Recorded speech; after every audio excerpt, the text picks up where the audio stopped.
Bom dia a todos e todas, senhores deputados, senhoras deputadas, senhor presidente, membros da imprensa, galeria, internautas, pessoas que nos acompanham pelas redes da TV Assembleia.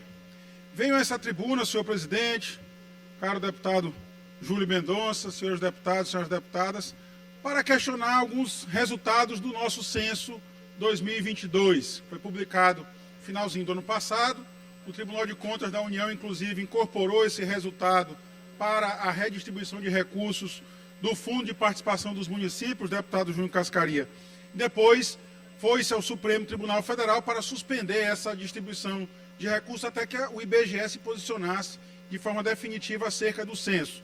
Na semana passada, teve a divulgação dos primeiros números do censo demográfico 2022 e, para nosso espanto, infelizmente, os números não foram corrigidos, deputado Neto Evangelista, de forma que há um prejuízo grave para o nosso país com esse censo da forma como foi feito.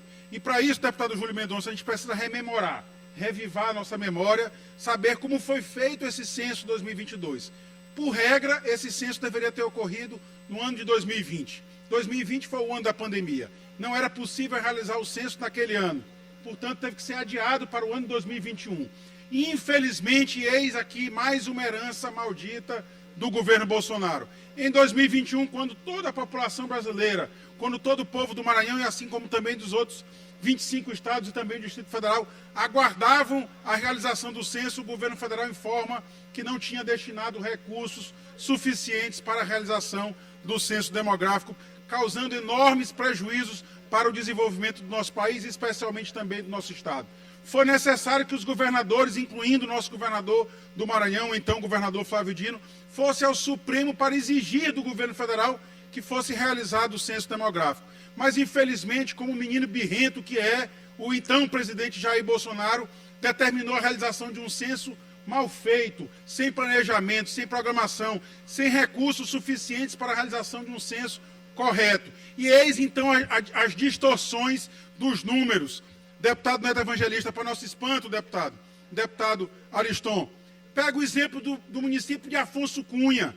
Afonso Cunha, pelo censo demográfico agora, tem 6.144 habitantes, deputado Leandro Belo, mas tem 7.100 eleitores, tem 1.000 eleitores além da população. Se você subtrair o censo da educação, o censo educacional, você vai ter uma população eleitoralmente ativa de 4.151, a população de lá que seria eleitoralmente ativa, para o eleitorado de 7.139. Isso dá 172% da população é eleitor. Tem mais eleitor do que gente morando na cidade, e não é uma proporção pequena, é uma proporção gigantesca. Aí você pode dizer, pode ter fraude no cadastro eleitoral, e aí os números provam que não tem. Por quê, deputado Júlio? Porque compareceram nas urnas eletrônicas no município de Afonso Cunha 5.400 eleitores, ou seja, para uma população ativa de 4.100.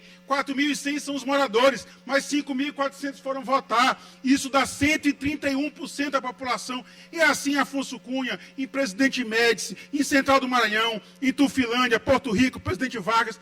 Na minha querida cidade de São Luís Gonzaga não é diferente. Lá compareceu 99% da população eleitoral ativa, ou seja, todo mundo que poderia votar foi votar, ninguém faltou nas urnas, enquanto a média nacional é de 20% de abstenção, lá não houve abstenção. Isso revela que esse censo foi mal feito, foi mal executado por um desgoverno. O governo Bolsonaro deixou mais essa herança maldita.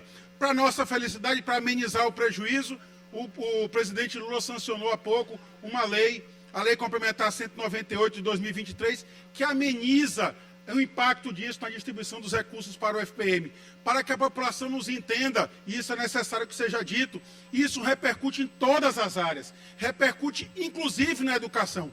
Mesmo os recursos do Fundeb sendo distribuídos através do censo escolar, mesmo assim, há impactos. Por quê? Porque havendo menos recursos no Fundo de Participação do Estado, havendo menos recursos no Fundo de Participação dos municípios, haverá uma menor contribuição desses entes subnacionais para esse fundo do desenvolvimento da nossa educação básica, para o Fundeb. Haverá, portanto, também prejuízo na saúde, uma vez que na hora de fazer os repasses, deputado Zé Inácio, havendo menos recursos irão para a saúde. E aquele remédio que já falta, às vezes, nas unidades básicas de saúde, faltará, um minuto mais, senhor presidente, só para concluir, faltará ainda mais medicação nas unidades básicas de saúde. Por quê? Porque haverá menos recursos sendo aportados na saúde pública dos municípios do nosso estado.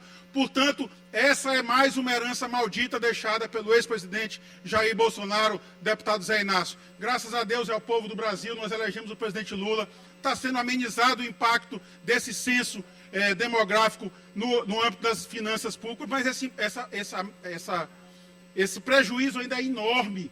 A lei complementar dilui o prejuízo em 10 anos. É como se tivesse emitido aqui um crédito para ser pago durante 10 anos. Ou seja, ao longo desses anos haverá um impacto drástico nas finanças dos municípios do nosso estado do Maranhão. E por isso mesmo convido, peço que o governador Carlos Brandão faça a gestão com os demais governadores para que esse censo seja revisto, para que seja feita realmente medidas que amenizem o impacto nas finanças públicas do nosso estado e também nas finanças públicas dos municípios maranhenses, porque isso impactará diretamente.